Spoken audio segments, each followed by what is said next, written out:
Yeah, welcome to the charity episode of Red River Podcast.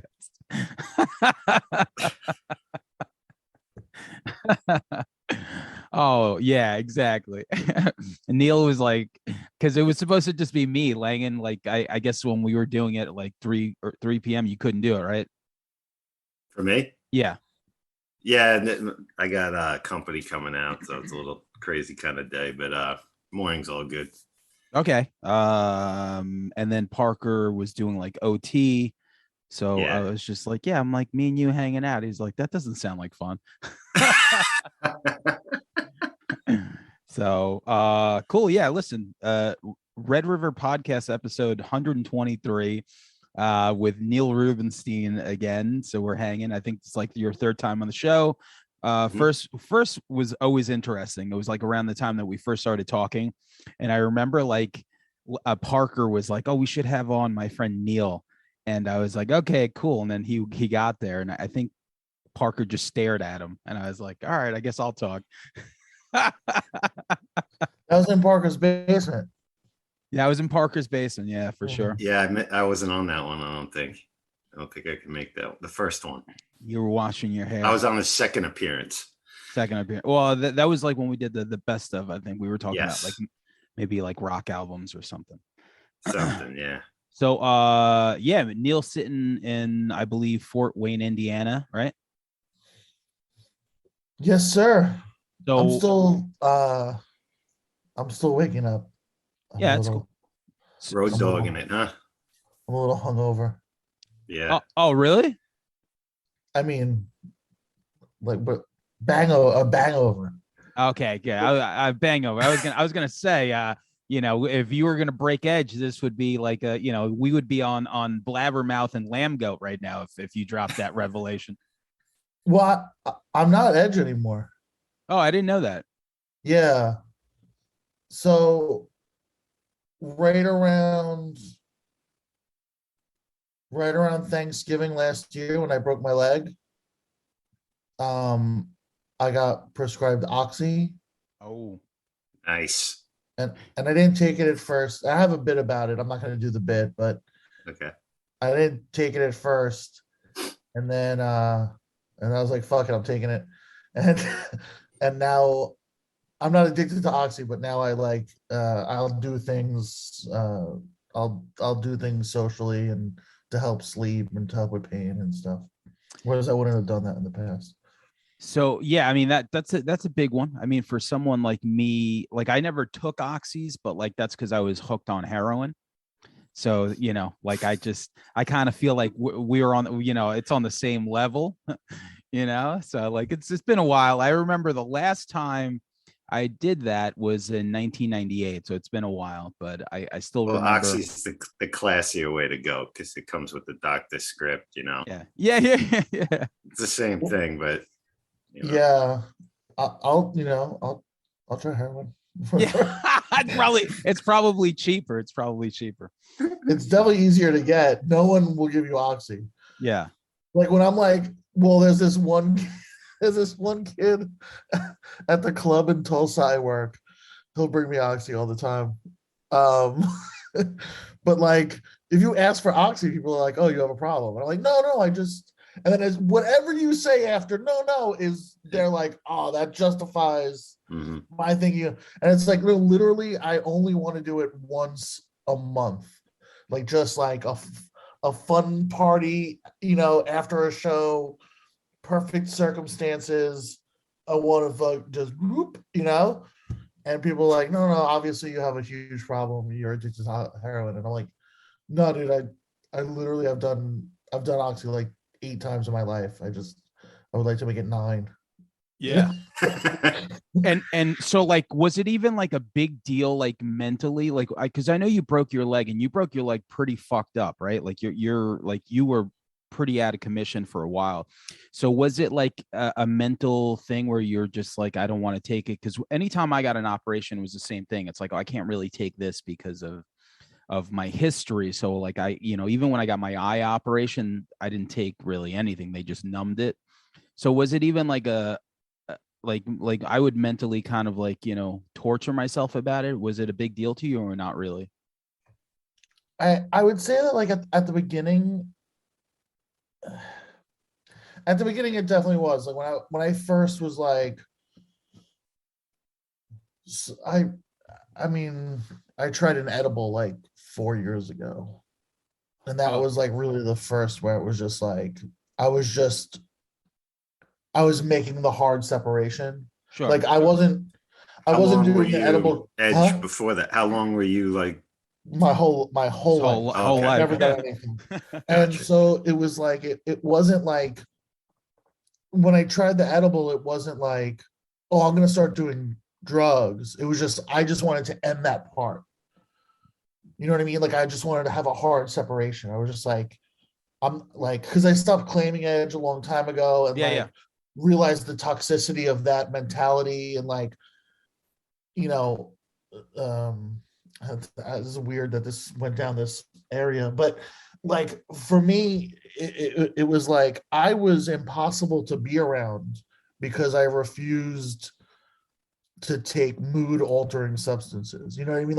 Like I have something wrong here, and like I wouldn't take chemicals to fix this, and was literally a nightmare to be around.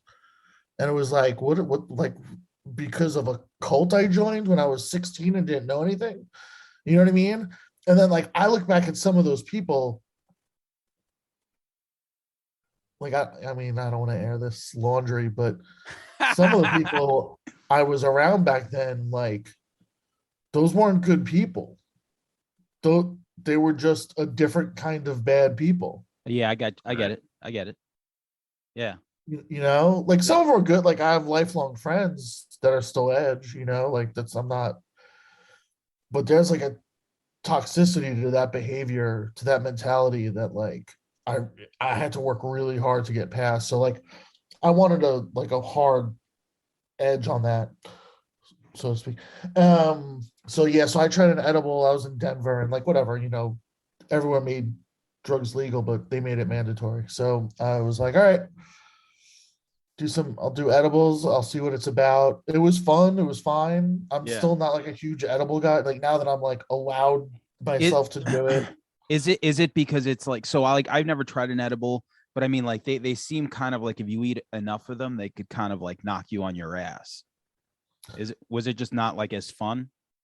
So I don't think I do drugs correctly. Like I don't think they have the same like I just don't think they have the same effect on me that they have There's that a I YouTube hear. channel for that. You could figure out how to do it correctly. Yeah, no. I mean, like, I know how to get them in my body. I just don't think.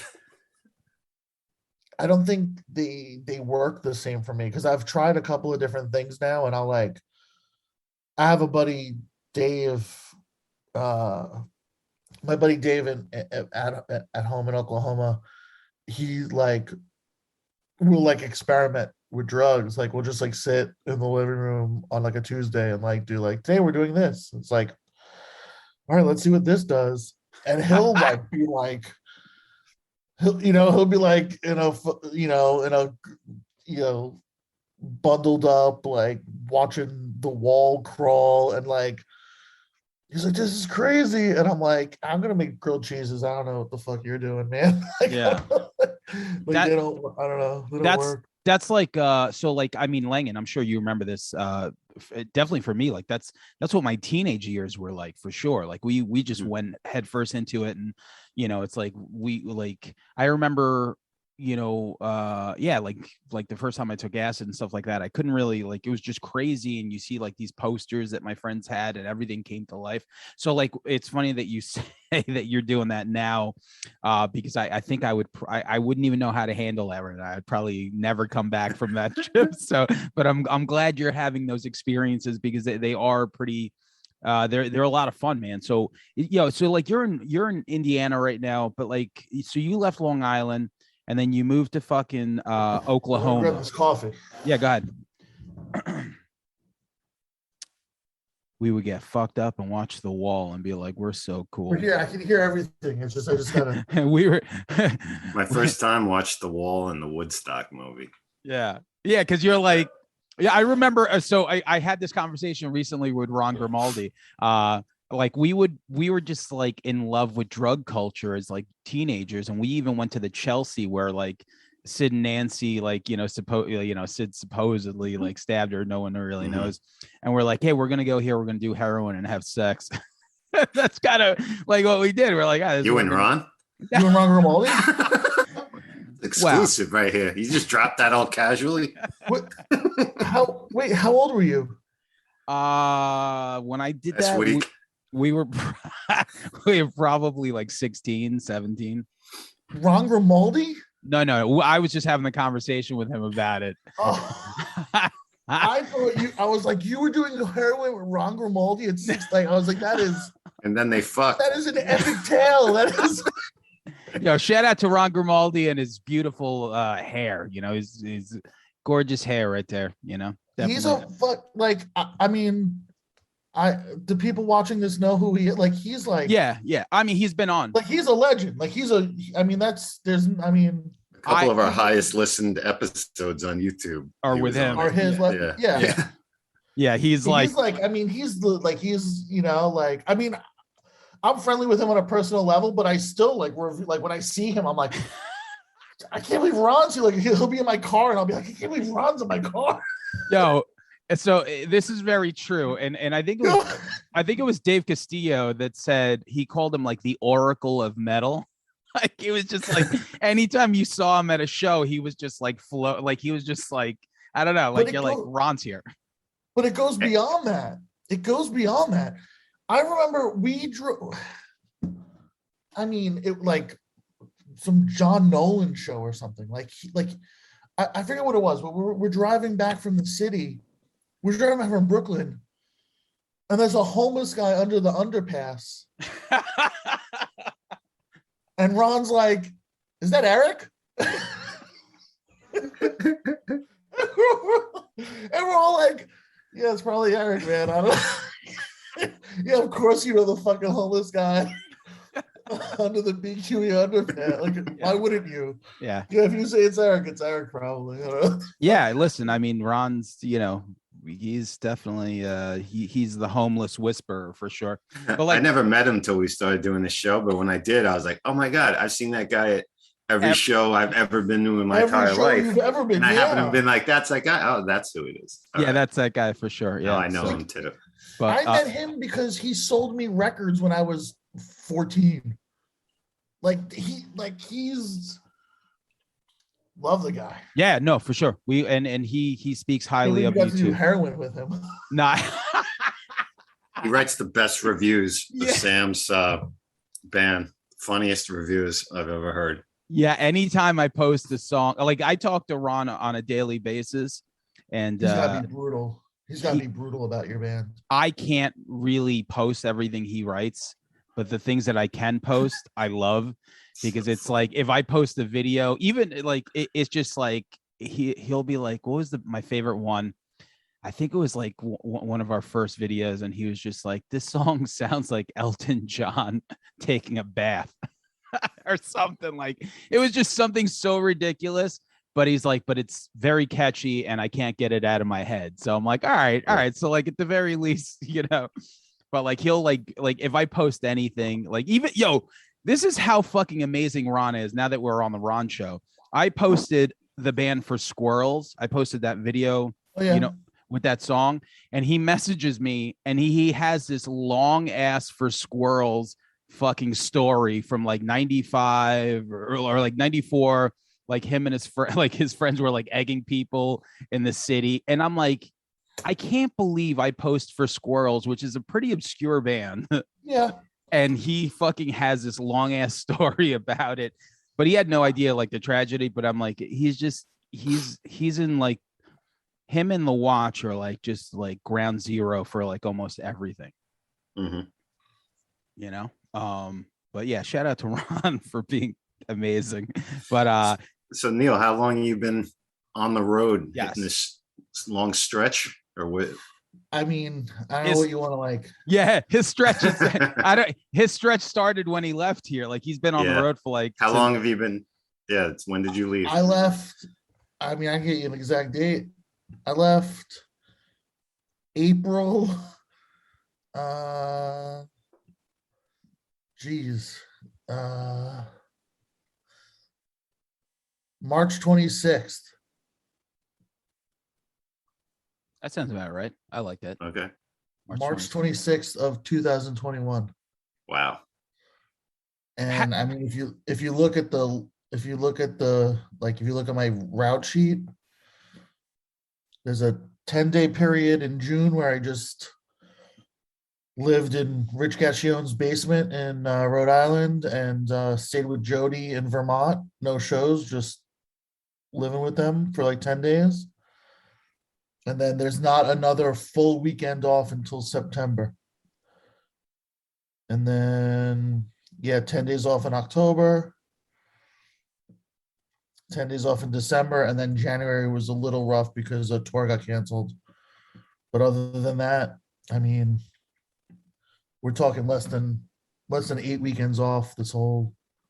Wow. Yeah, it's been amazing for sure. Like to watch, because usually, you post your itinerary like every few days and stuff, and it's just this packed thing. And like I know when we play like 4 shows in a row as a band, like by the 4th show, I feel like very oiled. Huh? Yeah. So it's like we're ready to go. It's like, all right, give us like the next 4. So like, I mean, comedy has to be the same thing. Like at this point, I feel like you could just do it. I can get up in the lobby right now. Yeah. Crush. Yeah. I could crush that breakfast crowd. Crush them right now. And waiting for your coffee, but that is a very Long Island thing to do, though. If you go to a bagel place, there's always that one guy that's trying to make eye contact with you to do a stand-up routine. Yeah. He's like, "Can you believe this fucking weather outside?" Oh, but had enough for you. Yeah, I know. Can you believe the price of gas? It's crazy. Pizza, forget about it. But so like, all right. So do you feel from the time that you've been doing it, like you've been doing feelings? I have none left. Thank God. Is that what you're gonna ask? No, I was gonna say you please. People that feel too many things are definitely not anyone that I want to hang out with. I like people that don't feel things. But Amen. In the very beginning of like of when you started to like now, it's like it has to feel like you're just completely, you hit a stride. So like to me, I want to know what it's like to be such a road dog, because you are kind of like living on the road, and there has to be super pros and super cons to this. I mean, I can give you the con list. Give me the con list. It's lonely. Okay. I'm like, it's bad. Yeah. Super lonely. Like, I never feel at home anywhere. You know what I mean? I go back to Long Island and I feel like I'm the fucking enemy. Like New York hates me. You know what I mean? Just like the city itself, just like repels me. And then I can't do this. Yeah. No, we need you to cry. We get ratings that way. Yeah, I never feel at home anywhere. Is that a good thing though, or a bad thing, or is it just what it is? Because I feel like you don't have a beat plan. This is what you want to do. So it's like I've never seen an itinerary like this. Maybe it's very common amongst comedians, like on that I mean, I like to think I'm I'm a little more aggressive than the average. Yeah. Joe, or Jane, or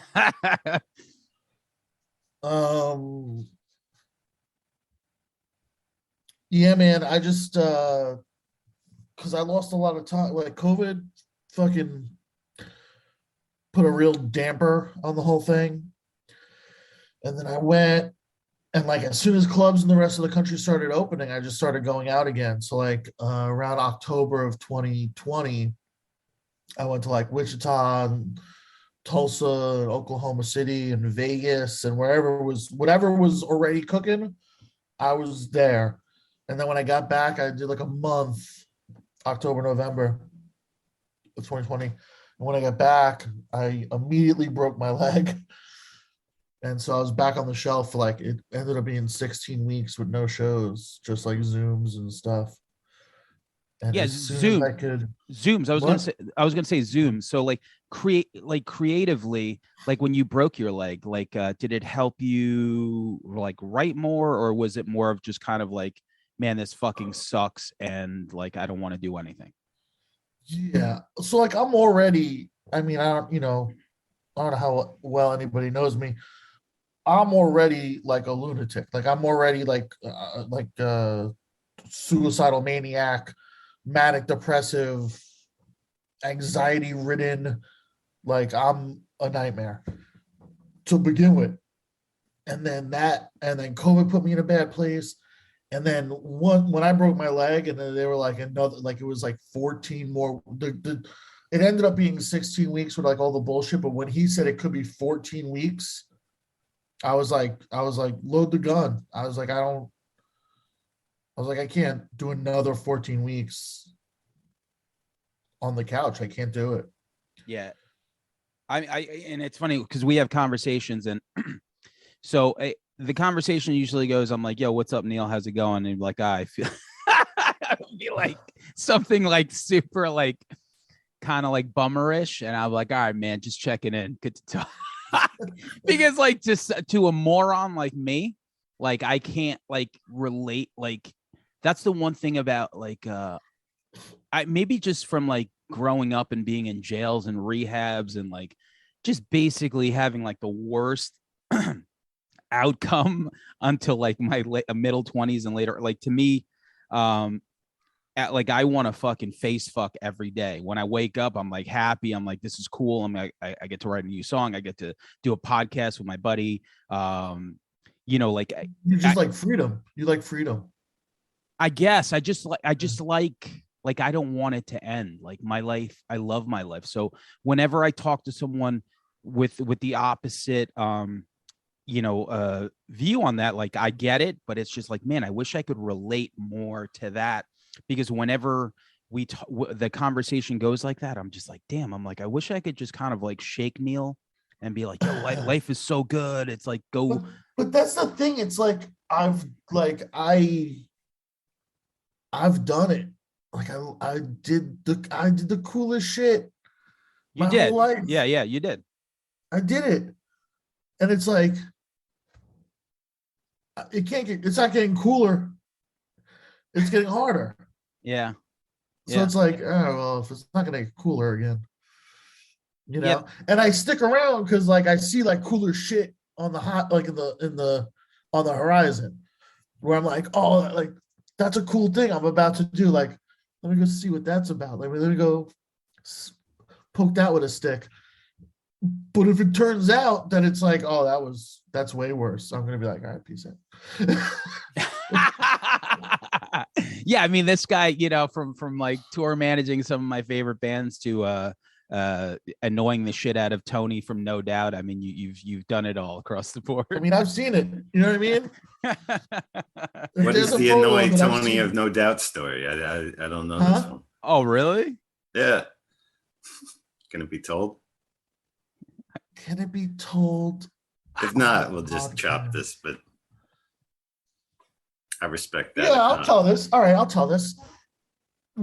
I mean, I'm just gonna tell like a little part of it. I'm not gonna tell the whole. Yeah, sure. Phil Langanen and the RRPs. Is that what they're called? Yeah. So I had like a trial run. I was gonna assistant tour manage the band No Doubt. For what year are we talking about? It's like 01, 2, okay. Maybe 02. Mm-hmm. Whatever year, the year that they were on the VMAs. Okay. It was the year that Axl Rose broke out the new Guns N' Roses before the new Guns N' Roses. Mm-hmm. Does that make sense? Like when it was just him? and it was like with he had Buckethead and all cornrows. that. Huh? After with Buckethead and that whole lineup, I think. Yeah, but that first incarnation, Bumblefoot or whoever the fuck. Tommy it was Stinson. Buckethead. Huh? Tommy Yeah, Stinson. right. No, it was before Tom. I don't think Tommy was in it. Oh I think it yeah, was so then before. Okay, yeah. It was like 01, 02, whatever year that he did that on the VMAs. It's basically Axl Rose and four guys who are not Slash. Right. Right. But not this, like, not the not the one that was at the Hard Rock in 2010. It was like 2002. He did it on the VMAs. The new one that's kind of like the old one, but not quite the old one. Yeah. Yeah. So whatever year that is, I mean, that's look upable. Gotcha. Jamie, look that up. Yeah. Jamie, can you pull that up? Here, Guns N' Roses. This is epic. This is quality podcasting. Guns N' Roses VMAs, 2002. There you go. Look how easy. All right. Boom. Look how easy. What am I talking about? No doubt. Okay, so I get the opportunity to basically it's an audition. We had been getting along on another tour that I was doing that we were crossing paths with them all the time. They put me in. They were like, all right, we're going to be in New York. It's a week-long press junket. It includes the VMAs. Here's some very simple rules. I was a punk rock kid with no idea what I was doing, way over my head, and I blew it, like hardcore blew it. And the nail in the coffin was basically for that week I was just Tony's hangout. Like I just had to make sure that he got places alive because he would rather do other stuff than press. So I had to make sure that he got there. And I mean, to be honest, that was easy part. That was not whatever. But we went to one of the after parties, and I'm not a star fucker or whatever. I don't celebrity doesn't affect me. If we're here, if we're in the same room, we got to the same place. Yeah. I don't how you got in here. We're both here. So there's no, you just got luckier yesterday or whatever the fuck. Sure. I don't. But there's a few people, and Eminem is one of them. Eminem is someone I was I would love to meet Eminem. And so we're at a VMA after party, and Gwen is in the VIP section with Eminem, and I'm with Tony. I know Gwen. Tony knows Gwen. Yeah. I'm like, let's go up there. And he was like, no. I'm like, come on. No. I'm like, come on. So we go. And the bouncer stops him. Can't go upstairs. And Tony's like, what? Oh, wow. I'm Tony. Dude, I just won a VMA. My ex-girlfriend's right 10 feet behind you. He's like, yeah, you can't go up there. No one can go up there. And he just looked at me, and I haven't heard from him since. Yeah. Yeah. I mean, I technically that could have been the beginning of that was the stitch that eventually broke up No Doubt. I think it started there, where he couldn't reach his bandmate, and it all started with Neil. So great story. I mean, I don't blame myself for that, but you exposed how big the gap was between those two. Yes, totally. You brought it to light. You were the spotlight. I don't like to think like that, but I definitely cost myself a job. My life would have been way different. But yeah. I'll tell you this about star fucking, and we've all ended up in places with people where you're like, holy shit. And I don't give a Built fuck. a life around it. Yeah, exactly. Langan's a professional stage potato. Shout out to all the stage potatoes. But the only time I was ever struck was 2 times. So one was DJ Premier, where I was just like, whoa, I'm like, I don't even know, like, this is too weird. Like, I couldn't, like, I just couldn't. I'm like, I'm a grown adult and I can't even be around this guy. And was the other time when you did heroin with Ron Grimaldi? Yeah. Well, Ron wasn't famous back then. But the other time was a guy that you know very well.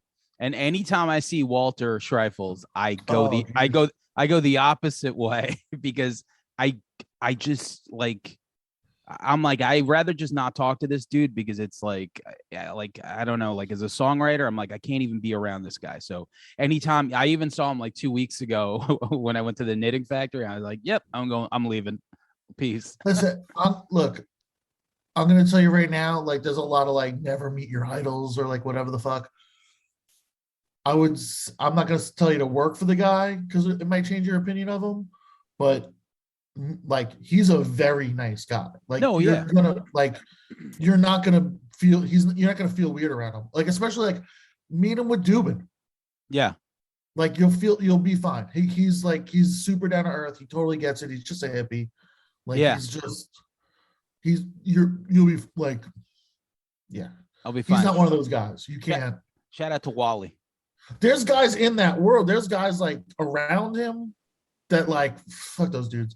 But like Walter's, he doesn't think he's any. He doesn't act like, he's. It's like one of those like weird things where it's like, yeah, I don't know. Like I said, it's strange to be this age and like still look at someone and think like, I get brought back to like 1993 and I hear Slip for the first time and I'm like, life changing. And now years later, I'm like, yeah, I just don't even want to talk to you. Like it's like that level of weirdness. So, have you run into any of that in the comedy circuit with anybody like that influenced you or was a big deal growing up that you might have Well, there's like one weird one because like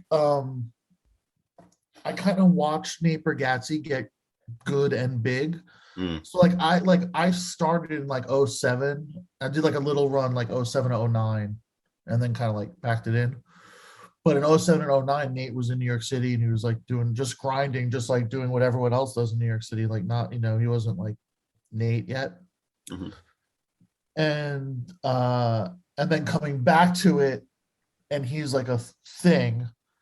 And then I ran into him. I did like a new material night at Zany's in Nashville, and he was there. And it was just like he might have remembered. It wasn't like we were like boys back in the day. You know what I mean? Like we worked together a few times, and then we, whatever. Mm-hmm. Like if you remember me, he remember me, whatever.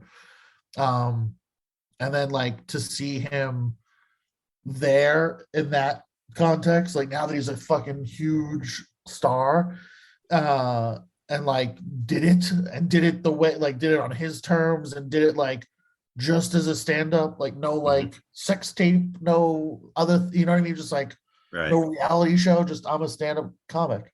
Working clean too, right? Yeah. Oh, well, I mean, yeah, you want to put all this now on it, yeah. I mean, he's always, but so that was like kind of like a cool, like, oh, this is like a cool moment for me. Like this is like, oh, I'm working with, but I get to open for some like pretty great people all the time. And people have been like super generous to me and helpful, and I hope it, I'm mad.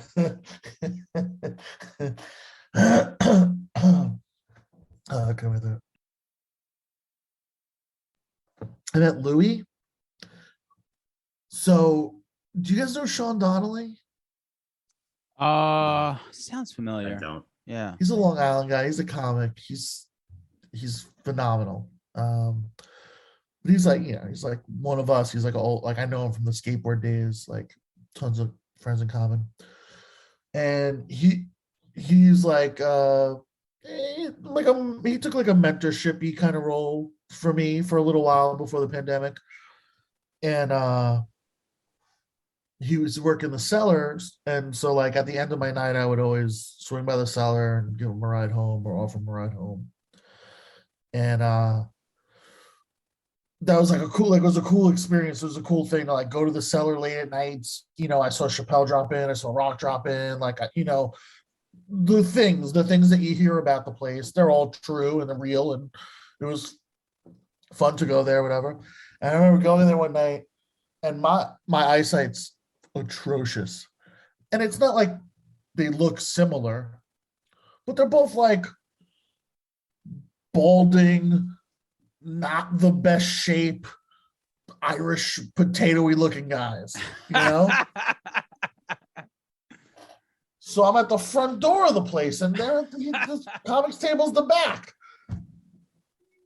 So it's dark, it's shadowy, and I'm looking for Sean, and I think I see him, and I just beeline for him. And like I see his eye, like he's like scared. He's like, what the like he's like looking like, and then like a waiter or someone like, you know, pops in front of me. He's like, can I help you? And I'm like, oh, I was just looking for, that's not Sean at all. I'm looking for Sean. I'm sorry. And then you know, I realize who it is. And like the look of relief on his face that I wasn't beelining for him. He's like, do I owe this guy money? Is he like, is he after the thing? Oh, so the thing. People were shitty to him. It was like one of his first or second times up even after the thing. So he might have been like, did I do this in front of this guy? Yeah, like a few years ago. No. Like, you can jerk off in front of me all he wants, man. I hear you. Be an honor. Yeah, for sure. I think so too. I feel like I've been trying to get like Sarah Silverman or like Chelsea Handler to jerk off in front of me my whole life. Yeah. I mean, those are two. I respect, Chelsea is she, when it comes to nudity and being really cool like that, she seems like she's very down to earth and does not give a fuck. So shout out to her. At what point did you like, because in all of entertainment, I always thought stand-up is the most balls move to make, because you know, obviously playing in bands and this and that, but it's just you up there. There's no one else to lean on or anything like that. It's just a solo thing, and almost like the audacity to think like you can turn a room into like laughter. Like what made you pursue that? Like what lit the bulb? Like I can do this. I think, you know, what point did that happen and what? Who the fuck do you think you are? Who the fuck do you think? All right, so in like 2007, whenever I started, mm-hmm. I was doing a show. I was doing like a TV show, and Artie Lang was a frequent guest, and he said we were talking about the show, and it had lasted like 4 years at this point, and he was like, you like being on TV? And I was like, yeah, it's fun. He's like, well, you got to figure out how to stay on TV. And this is the quote. He's like, shit ends, kid. He just said, shit ends, kid. And I'll never forget that line. And shit ends, kid. And I was like, so what do you suggest? And he's like, start doing stand-up and writing scripts. And I took life advice from Artie Lang. And that was like height Artie in 2007. Like the Stern Show was just like, they got the serious, like people loved him. Like that was like height Artie. Mm. Yeah, don't take life advice from Artie Lang. Yeah. Wow. Yeah. I mean, you had sober-ish Artie. Like, it wasn't right. It wasn't like later on fucking nodding off Artie, but we love fucking Artie. Like Artie was so the last. I love Artie. I love him. He was the last great thing about the Stern Show. Like he was like the best position player in that chair. Like I always loved Jackie. And then when Artie came in and Artie was on fire, he was like the layup man. He was just it's the perfect spot for him to like pick. It's like when I was excited when he came out with the podcast, but as a host, it wasn't like he wasn't a host. He was like the color commentator almost, you know, he like was adding shit. You know, he was position player, and he was a great position player. And he played that position well, like no matter who his sparring partners were. Like when he was alongside Norm, he was just perfect. Just perfect. Yeah. On the Norm show, dude, like it just killer. Yeah. So that's why I started. You know, I was always a fan of the craft. And so that's why I started. And I quit in 2009. Like I had gotten like, this is like I feel like it's weird to say sometimes, like I had gotten like too much too quick. Does that make sense? Like I didn't have respect for the art because I wasn't good. I was not good, but I was getting opportunities. So when people realized I wasn't good, the opportunities dried up. And it was like interesting. Yeah. And it was like, oh, this is hard now. Like, not good as in like you didn't have good material yet, but we're still getting gigs, or you were getting laughs, but you didn't think the jokes were, you know. Because I was on TV. Yeah. And that's all that those places care about is like, oh, do you have credits? Like, yeah, I have tons of credits. What kind of credits do you want? Mm-hmm. And I had people vouching for me. I'm sure Artie Lang couldn't pick me out of a fucking lineup now, but at the time he was like, yeah, you know, and I was working with Betho and Steve Sharippa. And Steve Sharippa, even like, I haven't spoken to the guy in a couple of years probably, but like, even as recently as like 2018, he was giving me recommendations with club owners in Manhattan where he was like, yeah, it's my friend Neil, you know, and like I was getting that shit. It was easy.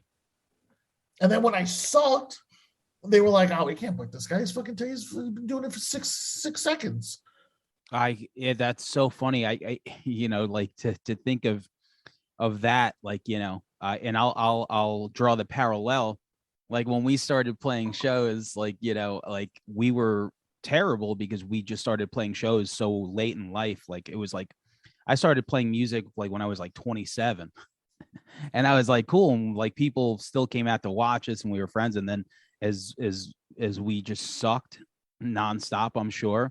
I was like, oh, okay, like no one cares anymore. And it took till now, which I'm sure you feel like you're a great comedian now. And I feel like, I'm like, now I'm like, listen to me now. I'm like, I feel like, you know, it's such an interesting parallel. But yeah, like in the very beginning, you're like, oh, cool. We're all hanging out. Everyone comes to shows regardless. And now it's like not the same because we always have that conversation about, you know. Yeah.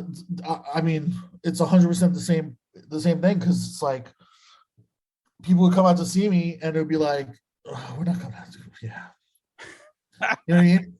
Whereas now I'm like proud of it. I'm like, oh, I'm opening for Mark Norman. Come out, come hang out. Like, oh, I'm on Frantic at the stand. It's gonna be a dope show. Joe List, Mark Norman, Shane Gillis, Big J Okerson, come to the show. Yeah. You know what I mean? Whereas like in that middle, I was like, don't. If you got nothing else to do, like, hey, listen, because I would always do that. It's like, yo, if you guys are in the area and you want to come, not a big deal. Yeah. So now it's like now it's like a party every day because it's like I want everyone to come hang out. So like if I'm in Fort Wayne for a weekend, everyone I know from fucking Fort Wayne is gonna be around at some point this weekend. You know, I mean, not that I know like a ton of people, but I know like 4 or 5 people here. Listen, if you know one person in fucking Fort Wayne, Indiana, sure, that's like the most random town ever. Like I feel like that's a sitcom town. I've only heard it on like Wings. Yeah. I'm like, oh, and when you're performing, obviously when you're getting laughs, it's got to be the greatest high in the world. But I'm always like, what's it? Take me through when you really eat shit on stage. He just like, had. What is that like? He just had, right? Like you just had a night in. I mean, I blocked it out. What was it? Wilkes Bar. Oh, yeah. Like you get into it and you just lean into it, like fuck it, you know. I'm already in this far in, like. So there's there's sometimes I can lean in. Like if there's comics in the back or the staff, I can usually lean into a bomb and just work. They call it the back of the room. Like I just work for the back of the room. Well, I always heard that fellow comics, don't they enjoy when someone else bombs or something like that? Yeah. Especially like if it's good material. Like if you're bombing with good material, right? Like it's funny to be like, wow, man, like that joke didn't work. Are you kidding me? These people suck. They don't know what they're in for, you know. Yeah. I remember there was a show in Austin. My first time in Austin, Texas, after the Mecca, everyone moved to Austin. And so me and my good friend Abby Washuta went down there and we're like, let's go see what Austin's about. And we went down and my brother was at the show and the whole show, everyone's bombing. Not one person had a good response. The whole show, the audience was atrocious. And I was like, I'm not even going to do material. I just got on stage now. I was like, you people don't even know what you got tonight. I was like, you got comics from around the country. You got the best comics from around the country here. And you're on your phone. You're talking to your friend. You're a drunk asshole. And I just burned the room down.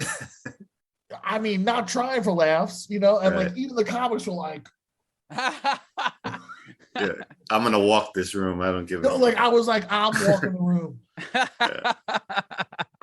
I love that. And then I was like, but I thought I was last, so I was like, oh, you're just tearing it down. And then someone in the back was like, someone has to go after you, and I was like, oh. I'm sorry, everybody. My bad. All right. I'm Neil Rubenstein. Bring up your next comic. I just immediately get that bachelorette party back in here that just left. Yeah, the bachelorette party for sure. Yeah. There was a time where Cool Keith played the Velvet Lounge and there was a band after him, but he does his set and it's like a 70-minute set. Everyone loved it. But then for about, I would say like 45 minutes, he decided to do, I wouldn't call it stand-up comedy. I would call it more of like an Andy Kaufman routine on the mic. Like where people like were like, oh, like 10 minutes, it was funny because it was Cool Keith. And then the band after him, like to this day, still hate him because he fucking like annoyed the whole fucking room. And it was just really funny to see because I mean, I wasn't playing last, but like he basically took up his Tony Clifton routine. Yo, it was fucking bananas. Like he was just like, you ever think of refrigerators and like this, and we were just like, yo, what the, like it was on Airplane Peanuts. What's the deal with that? To this day, Paulie Blunts is like, fuck Cool Keith, but we love Cool Keith. He's been on. But yeah, so before we wrap up, Neil, I just want to say like the Motion City soundtrack tour looks pretty cool. I know that it got postponed. I know that you were pretty bummed about it when it happened. I would have cried. Maybe I wouldn't have cried, but here we are with June, July. Just tell me how excited you are for that. It has to happen. Yeah, that's it. I'm very excited. I can't wait. I have I mean, my whole so I'm opening for Ben Bailey this weekend. I'm opening for Liz Mealy next weekend, she's a beast. I'm opening for Mark Norman the week after. I'm opening for Ian Lara the weekend after that, and then the Motion City tour. Like I am stoked for these next couple of months. Like everything is like coming up, Neil, you know? Yeah. If that tour, man, if it's just a cursed tour. Don't How long is that tour? Like how long? Yeah. 2 months. 2 months of work. Yeah. Nice. 2 months of work and you're not driving. So that's a big thing, right? Yeah. Just remember, don't shit on the tour bus. No. Can't shit on the tour bus.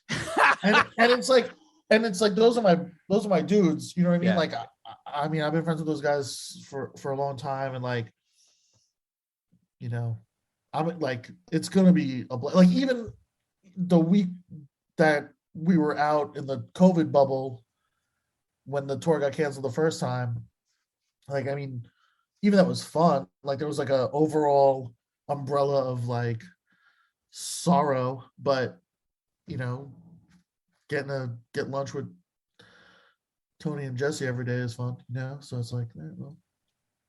Ever since like you told me about that band, like I've been listening to them, and they're very good. Especially Great that pop songs.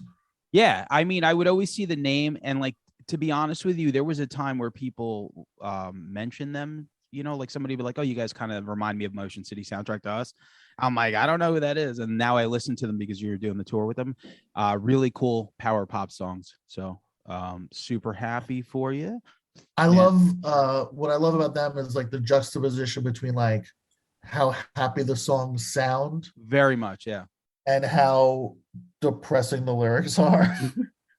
Like I love a good suicide song and a major C chord, Yeah, Like, that's isn't that what we love? For sure. great. Like we it always comes down to like the Smiths and stuff like that, where you're just like, you're singing these lyrics, even like the Misfits, you're just like, wow, these lyrics are kind of dark. The other day I covered Last Caress, and I said before we played Last Caress, this song, imagine writing Last Caress in 2022. Like, people would be like, oh no, you can't sing that. But it doesn't matter now. Like, it's like, oh yeah, this song's old, and it's like, I got something to say. I killed your baby today. Everyone's like, yeah. It's a cute little oldie. Yeah, for sure. On the Classic Rock channel.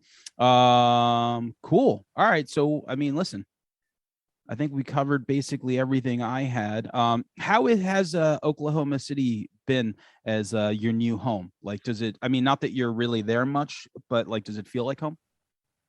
Well, yeah, like I said, like nothing feels like home anymore, which is like, I guess is like some kind of mental hurdle I have to deal with, but they're very welcome. Like, it's been unbelievable that like, so that was my first choice was Oklahoma City. And I called one of my buddies because he has like a spare room. And I was like, hey, you ever consider renting out that room? And he was like, I can't because of the studio, blah, blah, blah. And I was like, all right. So then I started like looking for places, and I found a place super cheap in Asheville, North Carolina. And which so is I was like, popping, huh? which is like a popping place now. Popping place. I got friends there. I got family there. I was like, I could definitely do this. This is not, this isn't like giving up. You know what I mean? It's just like, this is I could do this. And it's close enough to good comedy scenes, Charlotte, Atlanta, Nashville. And I was like, all right. And it's, not far from New York either if I wanted to pop back up, whatever. So I was like, all right.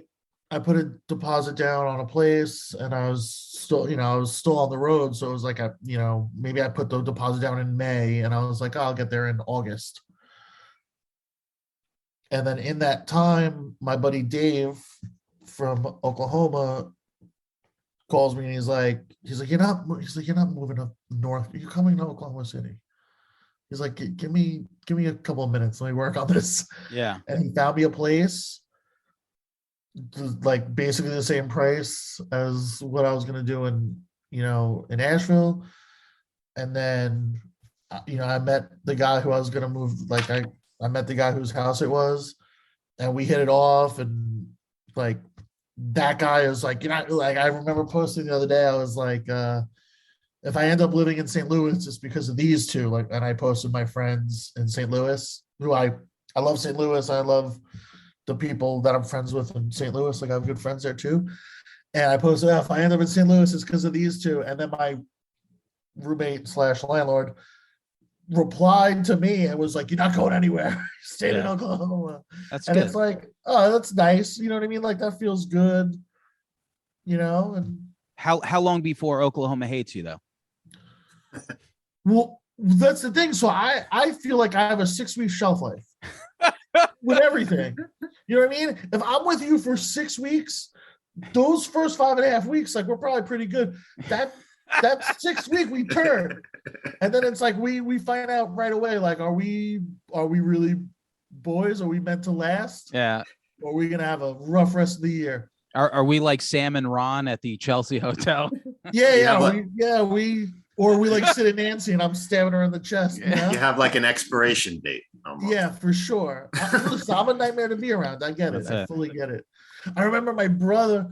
So I was with my brother he lives in Austin now, and he's very good friends with his ex-wife, and like whenever I'm down there, we get together, his ex and his daughter, and he's like, oh, it's funny. He's like, we're better friends now that we're not together.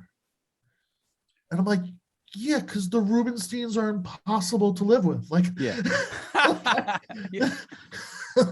that doesn't surprise me at all. Like, of course, yeah, they like you better when you're not there. I would say that like when my parents got like separated, divorced, like I don't even remember. Maybe it was like in my teens and stuff. And I didn't care. I wasn't one of those people that like was like devastated by it. To me, I'm thinking like these two are not going to fight anymore. That's pretty cool. And then later on, like they just got along so much better not being together. And to me, I'm like, that's a win. It's like, okay, cool. I mean, look, I'm not. I know what I am. You know what I mean? Yeah. Like that's like I feel like that's like why I can like do the self-deprecating stuff, because it's like I also know my positive. I know my pros and my cons. So if if I'm like, hey, I'm fat. Yeah. You know what I mean? It's like, yeah, you're fat. You don't have to sugarcoat that. I'm fat. I'm handsome, but I'm fat. like you can be both. It's okay. You can be both. It's really hard to just be, fat and ugly. That would be very hard, So to me, like I just lost 10 pounds and, I just told Karen, I was like, that's kind of, I mean, I still have like another 60 to go, but, but yeah, it's like you could be fat and handsome, or you could be skinny and ugly. Like those are the two things, you can't be fucking like, you can't be fat and ugly. You could be fat and ugly if you're like the nicest person, just so fun to be around. You got to be very nice.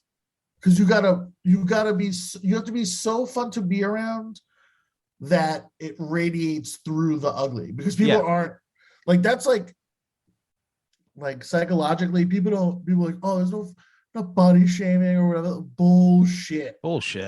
If you're a big ugly fat guy, you're like on hate lists. Yeah. Also, don't forget this is a big deal too at this age. Oh. Yes. Totally. How we doing?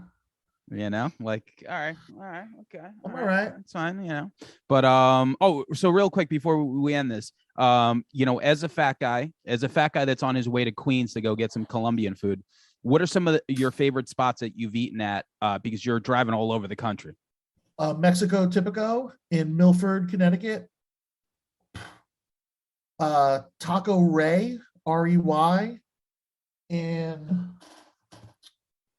it's in like right outside Terre Haute. I'm not gonna look it up. It's right outside Terre Haute. That's like some of the dopest. Those are the two dopest Mexican places. Wow, who would have thought? Who would have thought Indiana would have like the dope spot? Yo, it's dope. So, my feeling is like people cook everywhere. Yeah.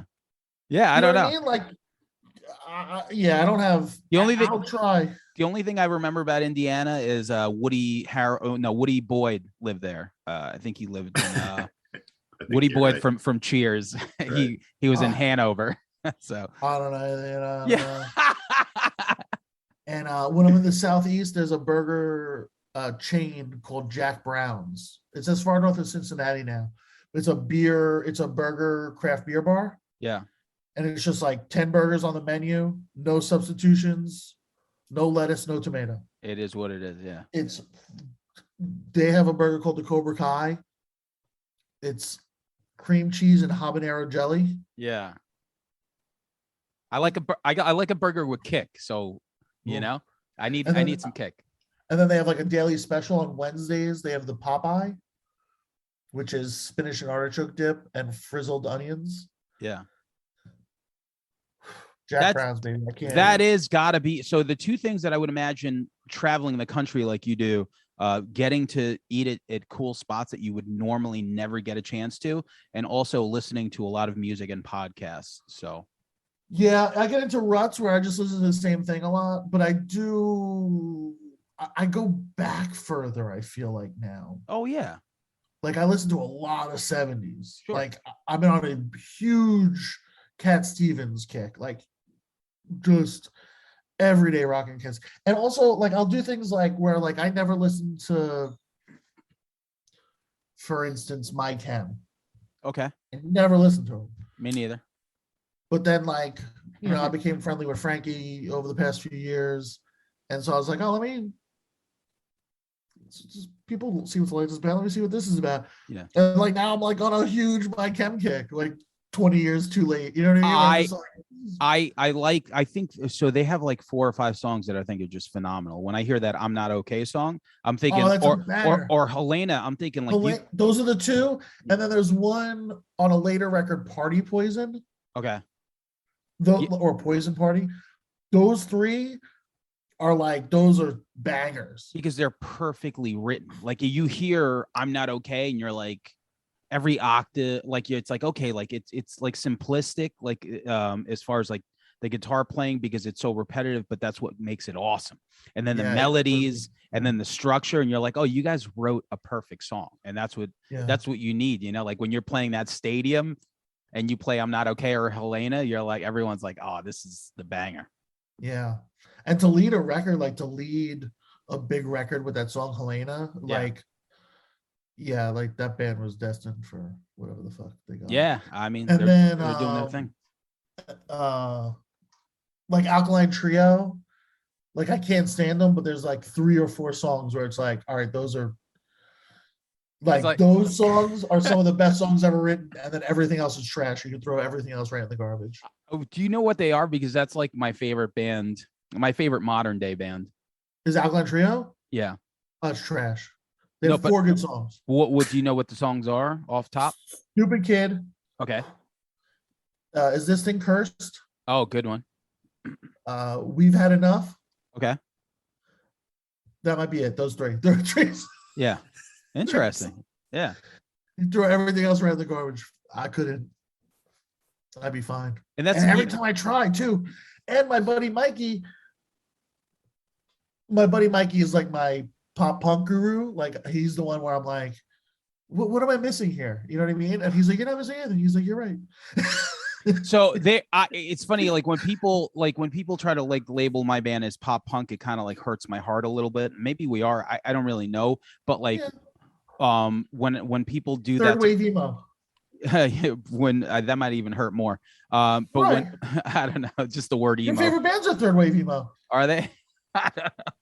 Get Up Kids, Jimmy Eat World. Yeah. Okay. Yeah. If I'm in that class, then for sure, like that's where I want to be on. And playing with Matt was like, talk about like you know what you mentioned with that comedian that you played with when you first started. Same thing with Matt. Like playing those 2 shows with Matt Pryor was such a big deal to me because he was such a influence on my songwriting that it was like a complete goddamn trip. And to have him here, to have him say like really cool things to me and like Dubin as to like, you know, the songwriting that I was doing, I'm like, man, that's fucking killer. So, but yeah, I love Get Up Kids. But whenever someone refers to Alkaline Trio as pop punk, I'm like, damn, I feel like there's so much more than that. But I don't know, maybe they're not. Maybe I'm just looking at it through a different lens. But to me, like Alkaline Trio and the Misfits are like from the same planet. So yeah, those are like 2 of my favorite. Yeah. No. Yeah. Misfits are like, the fuck planet is that? Yeah. If you like, I'll say the Bronx are like modern Misfits. Like if Misfits came out today, yeah, the last Bronx record. Bronx album. Yeah, the new Bronx record is amazing. Phenomenal. It's the best they've done in a minute, I think. By far. Yeah. Okay. Yeah, I thought so. Because like when I heard like 1, 2, 6 or whatever the fuck. You're right. Because Yeah, 1 and 2, yeah, like I think it was like White Guilt or something like that. Like yeah, like the self-titled, then the one that Gilby Clarke produced, and then this new one, or like the 3 that I really like a lot. Yeah. New one's killer. Yeah. Has a dud or 2, but yeah. Are you a Red City Radio fan? Yeah, amazing. Blow me away. A lot of the earlier stuff. So that's one of those bands that like when you watch live, they're an inspiration as to why I was like, I need more backup singers. It's like, it can't just be me.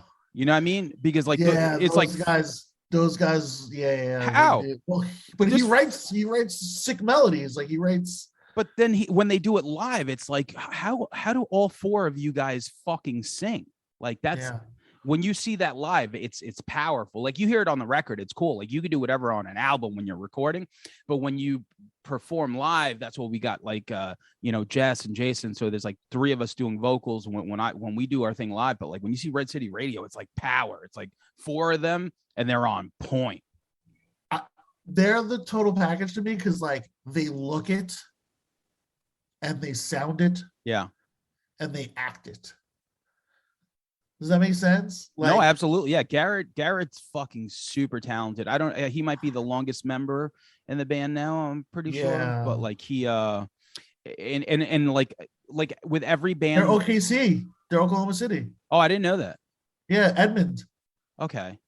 Yeah, that makes sense, kind of, I guess. Well, he lives in Edmonton now, but he's from where Mikey is. Like that's where I moved, basically. Yeah, that's a really killer band that I feel like they're popular, but not like they're popular-ish, right? They were about to get their moment right before COVID. Okay, maybe yeah. Maybe they did a TBS tour, I think, right? Yeah, and then they had like Less Than Jake or something right after that. Yeah, they COVID fucked them hard. COVID ruined it for them. Them and the Menzingers are like the two bands that I think are like just like they're killing my ear right now. They're just constantly. Can you tour? No, I'm not touring. Never gonna tour. It's just impossible. It's like that's why we just make stuff and it's impossible. Impossible bands. Huh? Impossible to do with the bands. By myself, I could probably go out, like do stuff, but like it's not the same. Like to me, it's like I love what we do. Let's say hypothetically, total bullshit. We're not booking anything. Garrett, Dale, you and me open. You could do that or you can't do that. Oh, I could probably do that. I could probably figure out a way to do that. Yeah. Like if like something like that makes sense. Like me personally, like, I would be like, okay, I'm taking off, a certain amount of time at work and, something like that. I would definitely do. But as far as like to get everyone else on board, as far as like the band, it's very hard to do anything other than it's like, hey, let's do 3 shows here or 3 shows there on a weekend, Well, I mean, that's how Incendiary was doing it for a while. Absolutely. And they fucking just like, yeah, absolutely. Incendiary, I might have written the book on it. Yeah. Just 5 guys with day jobs and they just coordinate their 2 weeks off to all be, Yeah. And also they're an amazing hardcore band. For someone who's not really a hardcore guy like me, I could listen to those records and be like, oh, this is like, you could tell like this is like the cream of the, of the crop. You're a heavy music guy, right? You like Incendiary? Langan. I don't listen to a lot of hardcore either. I mean, I have listened to them. They are great, but I don't find myself listening to too much hardcore or punk anymore. But he's too busy listening to Enslaved and Opeth. I'm so all over the place, man. I was just listening to James Brown and shit before I got on this call. My Spotify playlist is fucking confused. My algorithm doesn't know what to do anymore. Yeah, my algorithm gave up. Yeah. No matter what radio station I put on, it just puts on the same 10 songs. It's like, we think you like these. We think you like these. But there's nothing worse than like a regular radio station to me. Oh. Like it really might be the worst thing on the planet. Like if I hear like one song, like the shop next to my office where they have the radio playing and the same songs like over and over. Like at my desk, I got Spotify. I'm listening to my shit, but I'm like, if I worked out there, I would fucking kill myself. Yeah, I would not be able to produce anything. you forget like until you go, because I'm never in the vicinity of a radio, like like, but like when you go to like get your hair cut or some shit like that, you're like, oh my god, like what's going on in here? Like this is outrageous. It's always been bad, but it's like all time worse. And I think it also has to do with the hit songs being produced to all sound the same. A lot of the top Well, 40 it's the same, with the like, same the recording producers, whoever. technique, the same vocal sound, the same whatever. So it's even worse. And then it's so crazy how slowly it cycles out. Yeah. Like I like to hear what's happening. Me so too. Like Me too. once in a while I'll turn on a regular station and be like, oh, what's hip right now? And it'll be like, a Katy Perry song, a Harry Styles song, whatever. And then I'll turn on 6 months later and it's like still like that same Katy Perry song and like, still a little Nas X song, and it's like, still? You're telling me in 6 months you couldn't fit something else in here? When I was still DJing, it got to the point where like this guy I knew that was in a DJ pool where they would send him CDs and whatever was popular. And, they had a rock one, they had an urban one, they call it, if it was R&B, hip hop, or whatever, they still use that term. But he would make copies for me. I would put them in my CD player on the way to work that night without ever hearing it. Couple seconds, but yeah, that'll work. Check. Nah. It was so predictable what was like. I'm like, without even knowing shit about any of it or even how the whole song sounded. It's like, yep, that'll work. That worked. Like that. I love that. Mathematical. Just recently, like Neil texted me. He's like, "Oh, Nems, I get it now." What made you come to that conclusion? I forget what it was. That was a while ago. Yeah, but was it like the music or was it like the viral stuff, like the don't disrespect? No, it wasn't that. You're not gonna fool me with that shit. Yeah. Oh no, it was a song. Stuff. What? It was a song. I remember. It was a song on like President's Day that you listened to and you're like, I get it, because you told me what song it was. I remember. The viral, like I was talking to some comics last night about the, like, because it was me, an older comic and a younger comic, and like exchanging perspectives on like TikTok and Instagram and all this stuff. And it's like, well, we got to embrace it. It's changing our industry. Like, adapt or die, really. Yeah. Yep. Some people have like credits that will endure the test of time, and some people don't, and they're going to need those videos. And then it also helps young comics kind of cut the line a little bit. I think talent always perseveres, I believe, but whatever. And then it's like, well, my dumbest shit will do incredible, and my smartest shit will die on the vine. And then I'll get comments on my dumb shit. This is stupid. It's like, yeah, but it's your fucking fault, dickhead. Yeah. Go share the smart one, you fucking tard cart. Get the fuck out of here, man. I'm stupid. Yeah, no, I know I'm stupid, but the fuck. It's 3 million views. It's really riling people up that gets them to comment, because like very few people will like take their time to be like, you know what, this is absolutely amazing. I guess some people just listen to something like, oh, that's pretty good, and then they keep it moving. But if something is so dumb or they hate it so much, they're like, oh, I got to tell someone about this. Like, I don't know. I operate on a different level. I don't really subscribe to that.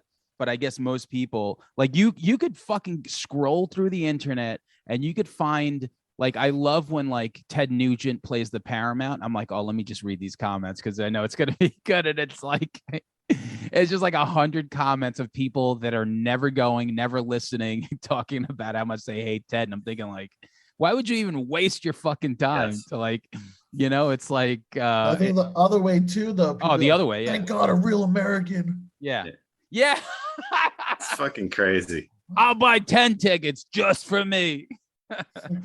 But stupid. And That's people be like Oklahoma City, and I'll be like, yeah, not as redneck as Mastic. Yeah, I'm going to Oklahoma City. Yes, that is kind of true. Believe me, because I've been to Mastic. True. I've been to Mastic recently, and I gotta tell you, yeah, for sure. Suffolk County is all rednecks. Yeah. This is our second interview in a row that's dealt with Mastic. Oh yeah, Yeah, yeah, the yeah. Extinction AD Rick, on Rick, Mastic getting mad. yes, that's smoke. right. Yeah. I'm gonna have to hashtag that Mastic. I just saw him. I just saw Rick. Where? He came to see me in Hartford, Connecticut. Him and his wife. Nice. Oh, because he moved there. That's Yeah, right. That's right.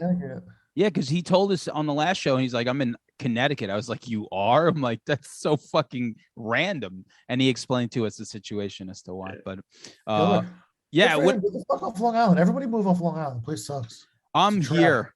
It's a trap. I'm here forever until me, you, and Garrett go on tour. So, yo, Neil, thanks for hanging out with us.